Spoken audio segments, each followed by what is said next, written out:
अब सुकुम्बासीको त्यही हालत हुँदैछ। अहिलेको हाम्रो प्रधानमन्त्री त ऱ्यापर हुनुहुन्थ्यो पहिला, उहाँको जस्तो बोल्ने भने गरिबको के छ नि त्यो गरिबको कोही छैन बोल्ने सबैले भनेर यतापट्टि 5 जना चेलीहरू उभिएर त्यो बोल्न लगाएर ऱ्याप दिन्थे होला। हाम्रा हस्पिटलका पैसा तिर्देऊ, किसानका दुधका पैसा तिर, दोकान सटरहरू जुन हिजो फुटबलमा लखेटिए नि बच्चाहरू रोइरहे, पुलिस आफै रोको छ, सामानहरू लुटिए।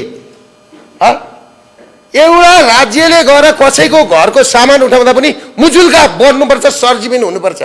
के त्यहाँ मुजुल्का उठाइयो, सर्जिबिन भयो? यो फाँसीवादको चरम प्रकाष्ठ होइन? यो भन्दै गर्दा मैले थुनिनुपर्छ भने आऊ सरकार, हातकडी लाउन यो हात तयार छ, आऊ म तयार छु। तिनीहरूले ब्याङ्कको ऋण लिएको थियो होला, सहकारीको ऋण लिएको थियो होला, लघु वित्तको ऋण लिएको थियो होला, अनि तिनले एउटा सर्ट बेचेर एउटा भेस्ट बेचेर ऋणको 2 पैसा ब्याज पनि तिर्छु, किस्ता पनि तिर्छु, परिवार पनि पाल्छु, बच्चालाई पढाउँछु पनि, फिस पनि तिर्छु भनेको थियो होला। भाँडा भेट्यो भाँडा बोकेर लगिदिएको छ, सन्तोला भेट्यो सन्तोला भेटेर बोकेर लगिदिएको छ। तपाईँहरू पो धनी हुनुहुन्छ त, आयो त्यहाँ बस्नुभयो, को बोल्दैन, देखियो त?